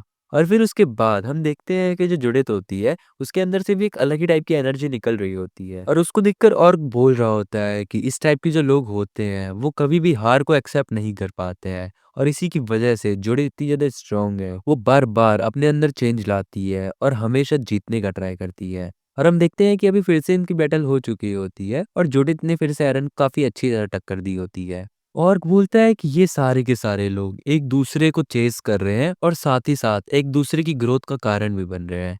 यही है सच में ट्रू फ्रेंडशिप। और फिर जुडिथ बोलती है कि चलो दोस्तों, पार्टीशन में जितने भी लोग हैं उन सभी को डिस्ट्रॉय करते हैं, हम लोग ये कर सकते हैं। रूरू इन सभी को देखकर बोल रही होती है कि इन लोगों को अभी तक रियलाइज भी नहीं हुआ है कि ये लोग किस लेवल पे आ चुके हैं। ये लोग ज़रूर बहुत जल्दी रियलाइज़ करेंगे कि ये लोग कितनी ज़्यादा ग्रोथ कर चुके हैं। हम लोग देखते हैं कि ये पार्टीशन सिटी में पहुँच चुके होते हैं और वहाँ पे सबको देखकर बोल रहे होते हैं कि वाओ! यहाँ पे तो सच में बहुत ज़्यादा स्वॉर्डमैन आए हुए हैं। और भी बोलता है कि हम लोग आज इवनिंग में यहीं रुकेंगे। अब वो लोग अभी एक स्वॉर्डमैनशिप अकेडमी में आ चुके होते हैं और इसका नाम होता है हीरम स्वॉर्डमैनशिप अकेडमी। और ये लोग बोलते हैं कि आज हम लोग यहीं पे कुछ देखते हैं, अगर हमें फाइट वाइट करने का मौका मिले।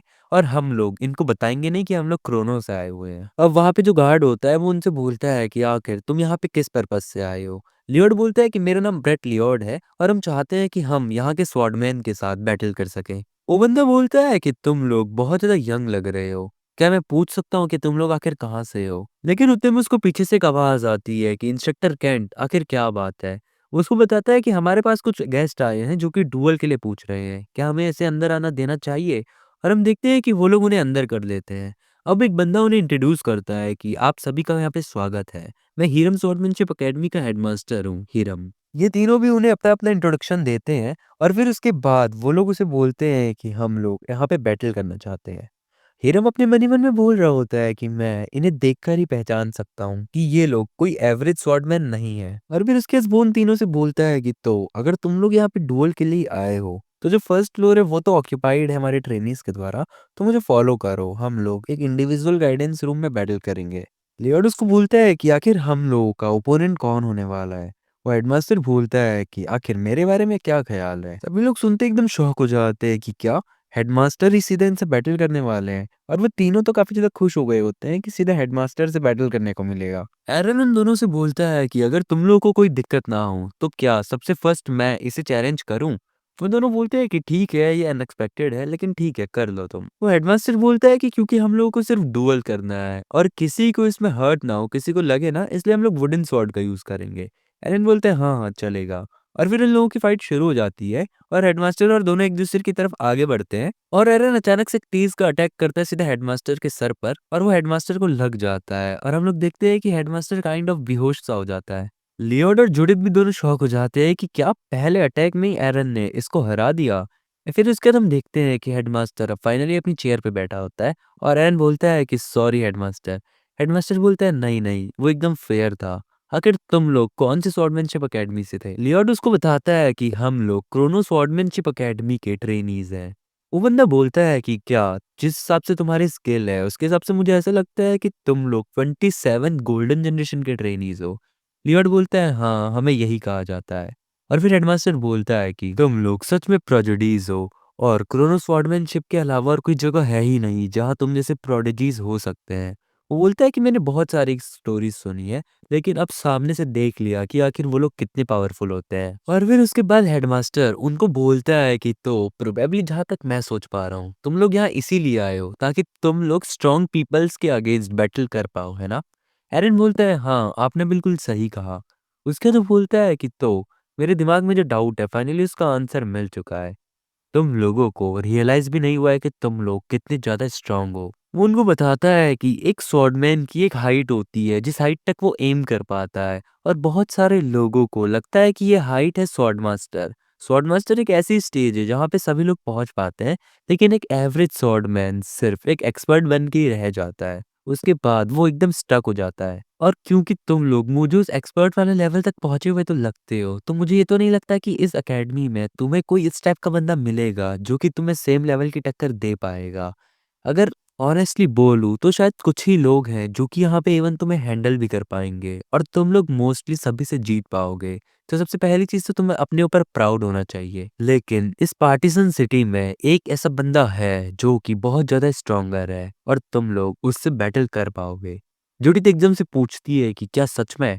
आखिर वो कौन है? आखिर वो कितना स्ट्रॉन्ग है? क्या वो कोई मास्टर है? वो बंदा बोलता है कि नहीं ऐसा तो कुछ नहीं है, लेकिन तुम ये कह सकती हो कि वो मास्टर्स से भी बहुत ज़्यादा फेमस है। वो बताता है कि यहाँ पे इस पूरी दुनिया में 100 पब्लिकली नोन स्वॉर्ड मास्टर हैं और तुम कह सकते हो कि वो बहुत ज़्यादा स्ट्रॉन्गेस्ट इंडिविजुअल है और 101 नंबर पे आता है। उसका नाम है जेड फ्रोस्ट और माना जाता है कि वो बहुत ज़्यादा अच्छा डुएल करता है। तुम लोग उससे गाइडेंस भी ले सकते हो और 2 दिन में वो अपने जो मेंशन है उसका वहाँ पे एक ऐसा डुएल करवाने भी वाला है। जुडी सुनते एकदम खुश हो जाती है और बोलती है कि ठीक है फिर हमें वहाँ पे जाना चाहिए। अब हम लोग देखते हैं कि वो दिन आ जाता है और हम लोग देखते हैं कि यहाँ पे बहुत सारे लोग आए होते हैं, बहुत भयंकर वाली भीड़ होती है और ये तीनों बोल रहे होते हैं कि आखिर इतनी भीड़ यहाँ पे क्यों है? क्या हमें उनसे गाइडेंस मिल भी पाएगी डुएल की? हेडमास्टर बोलता है कि यहाँ पे बहुत सारे लोग हैं क्योंकि ये बहुत रेयर चीज़ है कि जो ये है जेट है ये ऐसी कोई बैटल करवा रहा हो। जूडिथ हेडमास्टर से बोलती है कि हेडमास्टर आखिर आप यहाँ पे क्यों आए हैं? वो बोलता है कि जेट मुझसे भी बहुत बहुत ज़्यादा स्ट्रॉन्गर है और उसके अगेंस्ट डुअल मेरे लिए भी बहुत ज़्यादा हेल्पफुल रहेगा, इसलिए मैं यहाँ पे आया हूँ। लियोड बोलता है कि क्या आप जेट को जानते हैं? वो बताता है कि हाँ, शायद मैंने तुम लोगों को नहीं बताया, लेकिन हम लोग बहुत पुराने दोस्त हैं, ऑलमोस्ट 10 साल पुराने। फिर उसके बाद लियोड बोलता है कि तो आप उनसे पर्सनली रिक्वेस्ट तो कर ही सकते हैं, अगर आप इतने टाइम से उन्हें जानते हैं। हेडमास्टर बोलता है कि मैंने वो करने का ट्राई किया, लेकिन मेरी रिक्वेस्ट को रिजेक्ट कर दिया गया। अब उसके बाद हम लोग देखते हैं कि वहाँ पे एक बंदा आता है जो कि सभी को बोलता है कि आप सभी को मेरी ग्रीटिंग्स। मेरा नाम ग्लेन है और मैं जेड फ्रोस्ट का बटलर हूँ। क्योंकि यहाँ पे बहुत सारे लोग आए हैं, जितना हमने एक्सपेक्ट किया था उससे भी ज़्यादा, तो वही लोग जो कि एक प्रिलिमिनरी टेस्ट को पास करेंगे, उन्हीं को यहाँ पे गाइडेंस डुअल वाला चीज़ देखने को मिलेगी। वो यहाँ पे एक मशीन टाइप की लाता है और बोलता है कि जो भी इसमें 5000 पॉइंट्स को क्रॉस कर देगा, वो इसको क्रॉस पार कर लेगा। एरन बोलता है कि ये तो एक मैजिक गॉज है। हेडमास्टर बोलता है कि क्या तुम इस बारे में जानते हो? आखिर तुमने कभी पहले से यूज़ किया है? एरन बोलता है हाँ, पहले मैंने इसे यूज़ किया और मेरा हाईएस्ट पॉइंट इसमें 10,000 अराउंड रहा है। जो सुनते ही वो जो हेडमास्टर होता है वो शॉक हो जाता है और बोलता है कि 10,000 पॉइंट ये सच में बहुत ज़्यादा होते हैं। और फिर उसके बाद हम लोग देखते हैं कि वो टेस्ट शुरू हो जाता है और बहुत सारे लोग उसको टेस्ट दे के पास हो रहे होते हैं और अब बारी आती है अपनी हेडमास्टर की और हेडमास्टर वहाँ पे स्कोर करता है 12,081 स्कोर और वो बोलता है कि हाँ हाँ, ये उतना भी ज़्यादा नहीं है लेकिन फिर भी मैंने अपना बेस्ट किया। अब बारी आती है अपने एरन की और एरन जब आके जाता है तो एरन भी अपना क्या बोलते हैं स्वॉर्ड यूज़ करने लग जाता है। लेकिन वो जो बटलर वहाँ पे होता है वो बोलता है कि तुम यहाँ पे मैजिक स्वॉर्ड को यूज़ नहीं कर पाओगे। ये फेयरनेस के अगेंस्ट है, इसीलिए मैं एक सिमिलर शेप की स्वॉर्ड तुम्हारे लिए लाता हूँ, तुम उसको यूज़ करो। फिर उसके बाद वो एरन को स्वॉर्ड देता है और एरन उससे उसके ऊपर अटैक करता है और वो यहाँ पे जितने पॉइंट्स लाता है वो होते हैं 18,800 पॉइंट्स। अब उसके बाद जूडिथ और लियोड की बारी आती है और वो दोनों ही अराउंड अराउंड 16,000 स्कोर करते हैं। फिर उसके बाद बटलर सभी को अनाउंस करता है कि बहुत सारे लोगों ने इस प्रीलिमिनरी टेस्ट को पास किया है, तो जो डुअल होगा वो 3 on 1 होगा। इसलिए मतलब 3-3 के पेयर में लोग एक बार अंदर जाएंगे और आपको इसी तरीके से मैनेज करना पड़ेगा। हम लोग देखते हैं कि ऐसे करके जितने भी लोग पास कर रहे होते हैं वो सभी लोग जा रहे होते हैं और अब फाइनल लास्ट में वो 4 लोग बचे होते हैं, एरन, जूडिथ, लियोड और वो हेडमास्टर। और अब बटलर हेडमास्टर को बोलता है कि हेडमास्टर आपके साथ जेट 1 on 1 बैटल करेंगे, तो इसीलिए अब इन तीनों को अंदर जाने दीजिए। और हेडमास्टर बोलता है कि चलो, अब मुझे फाइनली कुछ तो फ्रेंड वाला ट्रीटमेंट मिल रहा है। अब उसके बाद हेडमास्टर अंदर जा रहा होता है और लियोड उसके कान में कुछ तो बोलता है और फिर उसके बाद हम देखते हैं कि जो हेडमास्टर होता है वो जेट को बोलता है कि मैं तुम्हारे मैच का तो नहीं हूँ, मतलब इसने जेट ने इसको हरा दिया होता है। और फिर उसके बाद जेट उसको बोलता है कि ऑब्वियसली, क्या तुम्हें सच में लग रहा था कि तुम मुझे हराओगे? फिर वो बोलता है कि अब सिर्फ एक ही टीम बची है, मैं उन्हें हराऊंगा जल्दी से और फिर उसके बाद एक ब्रेक लूंगा। लेकिन उतने में ही जो हेडमास्टर होता है वो बोलता है कि जो नेक्स्ट चैलेंजर्स होने वाले हैं वो तुम्हारे सामने एक शर्त रखना चाहते हैं। जेट बोलता है कैसी शर्त? वो बताता है कि वो लोग यंग स्वॉर्ड्समैन हैं और वो चाहते हैं कि अगर वो लोग तुमसे जीत गए तो तुम उन्हें एक इंडिविजुअल स्वॉर्डमैनशिप गाइडेंस दो पूरे महीने तक, और अगर तुम जीत जाते हो तो 1 महीने तक तुम जो भी बोलोगे वो लोग वैसा ही करेंगे। ये सुनते ही वो बंदा एकदम हंसने लग जाता है और बोलता है कि ऑल राइट, मैं उनसे बहुत भयंकर-भयंकर काम कराऊँगा 1 महीने में। अब उसके बाद जैसे ही वो तीनों अंदर आते हैं, तो उन्हें देखते ही जेट बोलता है कि ये लोग तो दिखने से ही काफ़ी ज़्यादा स्ट्रॉन्ग दिख रहे हैं। इन्हें देख के मैं बोल सकता हूँ कि ये एक एक्सपर्ट लेवल पे हैं। और फिर उसके बाद वो तीनों ही जेट को थैंक्स करते हैं कि आपने हमारी रिक्वेस्ट को एक्सेप्ट किया। और फिर लियोड बोलता है कि मेरा नाम ब्रेट लियोड है और मैं 27 जनरेशन का क्रोनोस्वर्डमैनशिप का ट्रेनी हूँ। फिर सिमिलरली जुडिथ भी खुद को इंट्रोड्यूस करती है कि मेरा नाम जुडिथ है और मैं भी 27 जनरेशन की ट्रेनी हूँ। एंड देन सिमिलरली एरन भी खुद को इंट्रोड्यूस करते हुए बताता है कि मेरा नाम एरन पेरियारा है। और फिर वो तीनों बोलते हैं कि हम तीनों के तीनों आपके साथ बैटल करना चाहते हैं। और वो जो बंदा होता है वो अपने मन ही मन में सोच रहा होता है कि ये तीनों 27th जनरेशन के ट्रेनी है। वही 27 जनरेशन जिसको कि गोल्डन जनरेशन के नाम से जाना जाता है।